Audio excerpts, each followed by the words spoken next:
Hey guys, तो जैसा कि ये वीडियो है कि अगर आपके पास 1 लाख रुपए हैं अकाउंट में तो उसको आप कैसे इन्वेस्ट करें।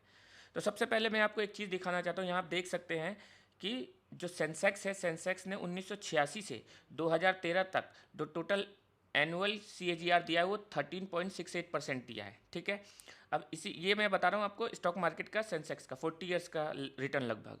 अब इसी तरह से अगर हम गोल्ड के रिटर्न की बात करें तो 8.65% के आसपास दिया लास्ट 20 ईयर का। ठीक है, और जो गोल्ड का रिटर्न होता है वो इसी 8 से 9% के बीच के अराउंड ही रहता है, चाहे आप 20% का उठा लें, चाहे 30% उठा लें, चाहे 40% से उठा लें। ठीक है, इसी तरह अगर हम रियल इस्टेट की बात करें तो ऑन एन एवरेज देख लास्ट 20 ईयर में 6% का रिटर्न दिया है ऑन एन एवरेज। यानी कि किसी पर्टिकुलर एरिया में हो सकता है कि 15% का रिटर्न हो, 20% का रिटर्न हो, कुछ पर्टिकुलर एरिया में तो 0% का भी रिटर्न होगा, बट ऑन एन एवरेज 6% का रिटर्न है। अब कुछ लोगों को ज़्यादा रिटर्न मिल सकता है, लेकिन हम एवरेज की बात करते हैं। तो मैंने ये आपको क्यों दिखाया, आप देख सकते हैं कि चाहे रियल इस्टेट हो, गोल्ड हो, सेंसेक्स ने यानी कि स्टॉक मार्केट ने सबको आउट परफॉर्म किया है लंबे समय में 13% रिटर्न से। अब आपको लग रहा होगा यार ये छोटा सा रिटर्न है, ये इतना क्या ज़्यादा इफेक्ट डालेगा। तो मैं आपको एक कैलकुलेशन करके दिखाता हूँ। मान लीजिए आपने सेंसेक्स में 20 ईयर्स के लिए इन्वेस्ट किया, तो आपका 1 लाख रुपए कितना बनेगा वो हम देखते हैं।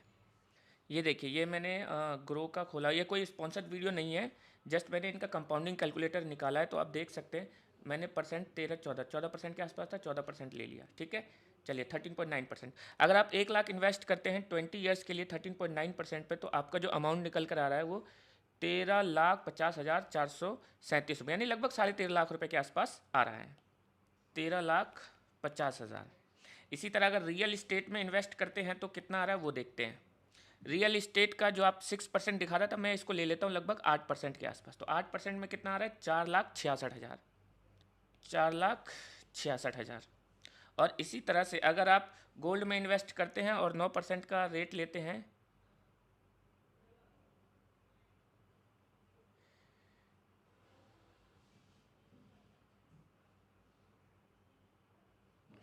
9% का रेट लेते तो आपको आता है 5,60,000 के आसपास। गोल्ड में इन्वेस्ट करते हैं तो आपका 1 लाख 5 लाख के आसपास बन जाएगा। अब देखिए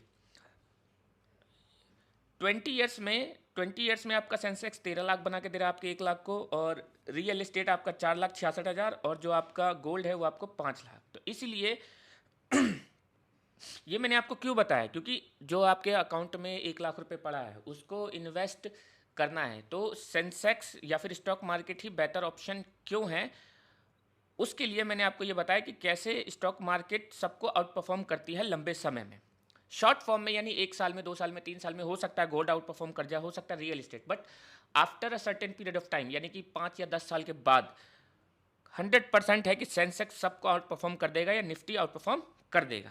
तो अब फाइनल सवाल आता है कि हम अपने 1 लाख रुपए को कैसे इन्वेस्ट करें स्टॉक मार्केट में। 1 लाख रुपए को कैसे इन्वेस्ट करें, तो उससे पहले मैं आपको बताना चाहूंगा कि एक रूल ऑफ 72 होता है। रूल ऑफ 72 क्या कहता है कि आपका कितने परसेंट रिटर्न है वो उतने ही ईयर में आपका पैसा डबल कर देता है। मान लीजिए आपने ऐसे इंस्ट्रूमेंट में इन्वेस्ट किया है जिसका रिटर्न 10% है, तो रूल ऑफ 72 के हिसाब से 72 डिवाइड बाय 10 यानी कि 7.2 ईयर में आपका 1 लाख रुपए डबल हो जाएगा, यानी 2 लाख रुपए हो जाएगा। इसी तरह अगर आप 15% रिटर्न लेते हैं तो 72/15%, ये मोटा मोटी आपका 4.5 साल में पैसा 1 लाख रुपए डबल कर देगा। यानी कि अगर 10% रिटर्न लेते हैं तो 7.2 ईयर में होगा, 15% रिटर्न लेते हैं तो आपका 4.5 ईयर में हो जाएगा।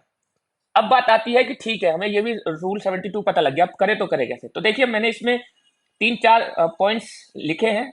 हम गोल वाइज चलते हैं कि आपका गोल क्या हो सकता है। ठीक है, तो सबसे पहले मान लीजिए अगर आप पहला ऑप्शन चूज करते हैं कि भाई मुझे सिर्फ म्यूचुअल फंड में इन्वेस्ट करना है, म्यूचुअल फंड में इन्वेस्ट करना है, तो हम कैसे कर सकते हैं। देखिए अगर आप म्यूचुअल फंड में इन्वेस्ट करना चाहते हैं अपना 1 लाख रुपए, तो एक इस तरह के परफॉर्मर को आप यूज कर सकते हैं। ठीक है, आपको जितनी भी चीजें मैं बता रहा हूँ एजुकेशनल पर्पस के लिए बता रहा हूँ। जब भी आप अपना इन्वेस्टमेंट का प्लान डिसाइड करते हैं तो अपनी भी रिसर्च जरूर करें क्योंकि स्टॉक मार्केट एक ऐसा इंस्ट्रूमेंट है जहां भी कोई भी चीज 100% ट्रू नहीं होती है। सबके रिस्क एपेटाइट अलग अलग होते हैं, सब अपने हिसाब से सोचते हैं, ठीक है। तो मैं एक अपना पर्सपेक्टिव बता रहा हूँ, आप इसमें अपना जरूर समझने की कोशिश करें कि आपका बेस्ट कौन सा रहेगा, ठीक है। मैं 3-4 ऑप्शंस आपको बता दूंगा। पहला है म्यूचुअल फंड। मान लीजिए आपको म्यूचुअल फंड में इन्वेस्ट करना है, तो म्यूचुअल फंड में आप क्या अप्रोच अपना सकते हैं। आपके पास 1 लाख रुपए है तो 50% आप लार्ज कैप में इन्वेस्ट कर सकते हैं, 20% आप मिड कैप में, और 20% आप स्मॉल कैप में, और 10% आप स्टॉक्स में। अब आप सोच रहे होंगे कि मैंने इस तरह से क्यों डिवाइड किया। देखिए, लार्ज कैप जो फंड होते हैं, लार्ज कैप फंड जनरली आपको 12 से 14% का एनुअल रिटर्न दे देंगे, एनुअल रिटर्न दे देंगे। लेकिन हमें क्या करना है, इस तरह के परफॉर्मेंस में यूज करने का क्या होता है, जैसे मिड कैप क्या होता है, एवरेज जो इनका रिटर्न होता है वो 15% से 18% के बीच में ईयरली कंपाउंड दे देता है। और इसी तरह से स्मॉल कैप भी, स्मॉल कैप 16% से 20% के बीच में रिटर्न दे देते हैं। अब इससे फायदा क्या होगा, अगर आप ये तीन यूज करते हैं इस तरह के परफॉर्मेंस से, तो आपका जो ओवरऑल एवरेज रिटर्न आ जाएगा वो 16 से 20 के बीच में बन जाएगा। यानी आप मार्केट को इजीली बीट कर पाएंगे। अब इसमें एक सवाल आता है कि अच्छा ठीक है, आप मुझे ये बताइए, तो मुझे समझ में आ गया कि 50% पैसा यानी 50,000 मुझे लार्ज कैप में इन्वेस्ट करना चाहिए, 20% मिड कैप में, 20% स्मॉल कैप फंड में इन्वेस्ट करना चाहिए। लेकिन सवाल ये आता है कि स्टॉक्स को मैंने 10% क्यों दिया हुआ है। देखिए, मैं क्या चाहता हूं सिर्फ आप म्यूचुअल फंड तक ना रहे, आप 10% स्टॉक्स में भी लगाएं। अब देखिए, 1 लाख का 10% होता है 10,000 रुपए, ठीक। अब 10% आप स्टॉक्स में क्यों लगाएंगे, क्योंकि आपको कॉन्स्टेंटली लर्न भी करना है, ताकि आप इंडिविजुअल स्टॉक पिकिंग भी कर सके। तो आप धीरे धीरे जब स्टॉक्स पिक करना शुरू करेंगे तो आपकी लर्निंग बढ़ेगी, आप समझ पाएंगे कि डेट टू इक्विटी रेशो क्या होता है, पी बाई ई रेशो, क्योंकि म्यूचुअल फंड में आपको ये सब नहीं समझ में आएगा। Large cap, mid cap, small cap में नहीं समझ में आएगा कि पी बाई ई क्या होता है, डेट टू इक्विटी रेशो क्या होता है, कैसे कोई भी कंपनी महंगी है सस्ती है, कब उसको खरीदना चाहिए कब नहीं खरीदना चाहिए, वो सब आपको स्टॉक पिकिंग में ही आएगा। तो 10% पैसा आपको स्टॉक पिकिंग में भी लगाना चाहिए, और इसको जब आप धीरे धीरे करना शुरू करेंगे तो इस तरह से आपकी स्टॉक मार्केट की लर्निंग बढ़ेगी और आपका पैसा भी ग्रो होगा। अब सवाल ये आता है कि हम लार्ज कैप को कैसे सेलेक्ट करें, मिड कैप को कैसे सेलेक्ट करें, स्मॉल कैप को कैसे सेलेक्ट करें। देखिए, मैं आपको इतना मुश्किल तरीका नहीं बताऊंगा, सिंपली मैं आपको कहूंगा आपको लार्ज कैप इन्वेस्ट करना है। आप इन तीनों फंड के 5 बेस्ट बेस्ट म्यूचुअल फंड पकड़ लीजिए, जो भी आपको ठीक लगे, बेस्ट म्यूचुअल फंड पकड़ लीजिए और पांचों में पैसा आप लगा दीजिए। मान लीजिए आपको लार्ज कैप में 50% लगाना है, तो 50% में पैसा कितना होता है, 50,000। 50,000 है, आपने 5 लार्ज कैप म्यूचुअल फंड पकड़े और उसमें 10-10 हजार रुपए लगा दिया। अब मैंने ये तरीका आपको क्यों बताया, इससे क्या है, आप मतलब हेडेक से बढ़ जाएंगे, यार कौन सा बेस्ट है कौन सा नहीं। पांच पांच में आप लगा देंगे तो आपका ओवरऑल गेन वही आ जाएगा। सेम यही तरीका आप मिड कैप में लगाएंगे और सेम यही तरीका आप स्मॉल कैप में लगाएंगे। इससे क्या होगा, आपको ज्यादा ड्रामा करना नहीं पड़ेगा, क्योंकि आप 1 लाख रुपए है और मैं मान के चल रहा हूँ आपको ज्यादा नॉलेज नहीं है स्टॉक मार्केट की, तो आपको ज्यादा पछड़े में पड़ना भी नहीं, क्योंकि हमेशा ध्यान रखना, एक बहुत बड़े इन्वेस्टर का कहना है कि लोग बाग करेक्शन का वेट करते रहते हैं स्टॉक मार्केट में, और उस करेक्शन के वेट के चक्कर में सबसे ज्यादा पैसा लूज करते हैं, क्योंकि वो मार्केट में इन्वेस्ट ही नहीं कर पाते। और मैं बिल्कुल भी नहीं चाहूंगा कि आप मार्केट में इन्वेस्ट ना कर पाए। तो पहले तरीके में आप म्यूचुअल फंड की तरफ जा सकते हैं, जिसमें आप ये तरीका यूज कर सकते हैं, ठीक है, जो मैंने आपको बताया। अब सेकंड तरीका क्या है, स्टॉक पिकिंग। यानी आप कहते हैं कि मुझे स्टॉक, मेरे को म्यूचुअल फंड में जाने में मुझे स्टॉक पिक करना है, तो सेम तरीका हम स्टॉक्स में भी लेंगे। आपका जो 1 लाख रुपए है, 1 लाख का फॉर्मेट हम करेंगे लार्ज कैप में इन्वेस्ट, यानी कि 1 लाख का 60,000 रुपए हम करेंगे लार्ज कैप में इन्वेस्ट, 30,000 करेंगे हम मिड कैप में इन्वेस्ट, और 10% हम करेंगे स्मॉल कैप में इन्वेस्ट, ठीक है। अब लार्ज कैप में मैंने 60% क्यों रखा है, क्योंकि जनरली जो लार्ज कैप कंपनियां होती है, बड़ी कंपनी होती है, जैसे कि HDFC हो गई, TCS हो गई, HUL हो गई, ये सारी कंपनियां बड़ी बड़ी कंपनियां होती है, तो ये ऑन एन एवरेज 15-16% का रिटर्न दे देती है। और इसमें क्या होता है, मान लीजिए अगर आपने गलत पिक भी कर लिया तो भी आपका रिटर्न बन ही जाएगा जहां तक चांस है। मतलब अगर ज्यादा से ज्यादा बुरा हाल भी हुआ तो आपका 16% रिटर्न नहीं बनेगा, वो आपका बन जाएगा 8% रिटर्न, 10% रिटर्न। लेकिन ऐसा तो नहीं होगा लिया आपने वो स्टॉक और 2-3-4 साल में वो स्टॉक आधा हो गया, ऐसा नहीं होगा, बहुत रेयर केस है कि ऐसा हो। इसलिए हम इसको हम एज अ सेफ्टी नेट भी बोल सकते हैं, यानी हमारे पैसे को एक सेफ्टी नेट के थ्रू ग्रो भी कराएगा। मिड कैप में आप अपना 30% एलोकेशन रखेंगे, 30 के तक, ठीक है। और इसको आप क्या करेंगे, इन्वेस्ट करेंगे, इसमें आपको रिटर्न हायर मिलने के चांस रहेंगे। लेकिन अगर आप गलत होते हैं तो उसके लिए हमने सेफ्टी नेट ढूंढ लिया है।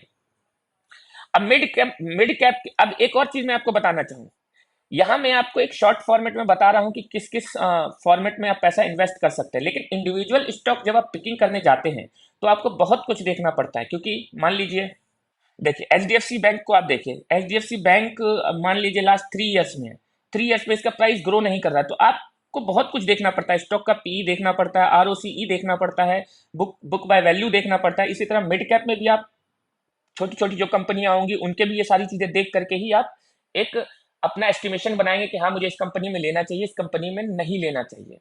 मुझे पता है मैं यहाँ पे ज्यादा डिटेल में आपको नहीं बता रहा हूँ, वो इसलिए क्योंकि मैं मान के चल रहा हूँ कि आप ज्यादा एक्सपीरियंस नहीं है, तो मैं थोड़ा ही बता रहा हूँ। नेक्स्ट एक और वीडियो आऊंगा, उसमें मैं how to analyse a stock और कैसे हम किसी अच्छे स्टॉक को पकड़ के उसमें अच्छा रिटर्न बना सकते, उसके लिए मैं एक प्रॉपर वीडियो बनाऊंगा, वहां पे आप इजीली समझ पाएंगे, ठीक है। अभी फिलहाल के लिए आप इतना समझ के रहिए, लार्ज कैप में आप टॉप 50 कंपनी में से आप किसी में भी 50% लगा दीजिए, सॉरी स्टॉक में 60% लगा दीजिए, इसमें तो कोई दिक्कत नहीं। मिड कैप में आप थोड़ा थोड़ा इन्वेस्ट कीजिए और समझ में आ जाएगा। आई होप सो आपको मोटा मोटी बात समझ में आ रही होगी। अब आते लास्ट, मान लीजिए आपको म्यूचुअल फंड में नहीं समझ में आ रहा है कि कैसे करें, और क्या नाम है, आपको स्टॉक पिकिंग मैं आपको पहले ही बता दूं, म्यूचुअल फंड से बहुत बहुत बहुत मुश्किल है, क्योंकि मैंने जैसा आपको बताया कि 60% आपको लार्ज कैप में लगाना। अब लार्ज कैप में भी 50 कंपनी है लगभग, लार्ज कैप में भी 50 कंपनी से 100 कंपनी के बीच में, अब उसमें से भी किसी कंपनी को चुनना ये मुश्किल काम होता है। लेकिन अगर आप बिल्कुल बिगनर है, आपको नहीं पता कि क्या करना है क्या नहीं करना है, तो आप सिंपल अपने 1 लाख का 80% यानी कि 80,000 रुपए आप इंडेक्स फंड में इन्वेस्ट कर सकते हैं। इंडेक्स फंड क्या होता है, सेंसेक्स और निफ्टी को कहते हैं, यानी कि निफ्टी 50 यानी कि इंडिया की टॉप 50 कंपनी, यानी लार्ज कैप की 50 कंपनी जो बहुत ही बैलेंस शीट में स्ट्रांग है, कंपनी का मोट स्ट्रांग है, कंपनी लगातार तो 15-16% के रेट से ग्रो करती है, और इनके डूबने के चांसेस नेक्स्ट टू इम्पॉसिबल होता है, लगभग 0% के आसपास होता है। मैं ये नहीं कह रहा कि डूबेगी ही नहीं, बट बहुत रेयर होता है कि ये कंपनियां डूबे, इसलिए आप इसमें अपना 80% डाल सकते हैं। इससे क्या होगा, आपको सोचना नहीं समझना नहीं, कोई भी इंडेक्स फंड लीजिए, किसी भी एएमसी का किसी भी कंपनी का इंडेक्स फंड लीजिए और उसमें 80% डाल दीजिए। अब आप आता है 10% स्मॉल कैप में डालिए, 10% स्टॉक्स में। ये मैंने क्यों किया है, देखिए मेरा ओवरऑल गोल क्या है, क्योंकि जो आप 1 लाख रुपए इन्वेस्ट कर रहे हैं इसको किसी भी रेट से ग्रो कर लीजिए, चाहे 10% से, 15% से या 20% से, आपका पैसा ज्यादा नहीं बनेगा। जैसे मैंने आपको शुरू में ही बताया था, अगर 20%, 15%, 14% से ग्रो करता है तो आपको 13 लाख रुपए हो जाएगा। और ये तो 13 लाख में आज से 20 साल बाद आपका क्या होगा, कुछ भी नहीं। तो इसके लिए आपको क्या करना पड़ेगा, आपको स्टॉक सीखना ही होगा, स्टॉक स्पीकिंग सीखना होगा, स्मॉल कैप इन्वेस्टमेंट सीखना ही होगा। अब ये सीखेंगे कैसे, इसलिए मैंने आपको 10% स्मॉल कैप में इन्वेस्ट करने को कहा है और 10% स्टॉक्स में इन्वेस्ट करने को कहा है, ठीक है। इससे क्या होगा, आपको कॉन्स्टेंटली लर्निंग स्टार्ट हो जाएगी कि कैसे हम इंडिविजुअल स्टॉक पिक करते हैं, कैसे हमें स्मॉल कैप फंड को पिक करना है, कब उसमें इन्वेस्ट करना है, कब, क्योंकि स्मॉल कैप फंड बहुत ही सिक्लिकल होते हैं। कई बार तो ये 4-4 साल तक रिटर्न नहीं देता है, उसके बाद कई बार 6 महीने में 2 साल का रिटर्न हो जाता है, मतलब 2x 3x हो जाता है। तो ये चीज समझने के लिए आपको थोड़ा थोड़ा इन्वेस्ट करना पड़ेगा, समझना पड़ेगा, तब जा करके ही ये सारी चीजें हो पाएगी। तो आई होप सो मैंने तीनों फॉर्मेट आपको बता दिया, मैं फिर से आपको रिवाइज कर देता हूँ। म्यूचुअल फंड के थ्रू आप जा सकते हैं, उसमें आप ये फॉर्मेट अपना सकते हैं कि लार्ज कैप, मिड कैप और स्मॉल कैप, और स्टॉक्स का दूसरे फॉर्मेट में आप स्टॉक पिकिंग कर सकते हैं। बट स्टॉक पिकिंग में आपको फिर से कहूंगा, क्योंकि आई होप सो आप फर्स्ट स्टार्टिंग कर रहे हैं 1 लाख से, तो ये आपको मुश्किल रहेगा, बट मोटा मोटी मैंने आपको बता दिया है।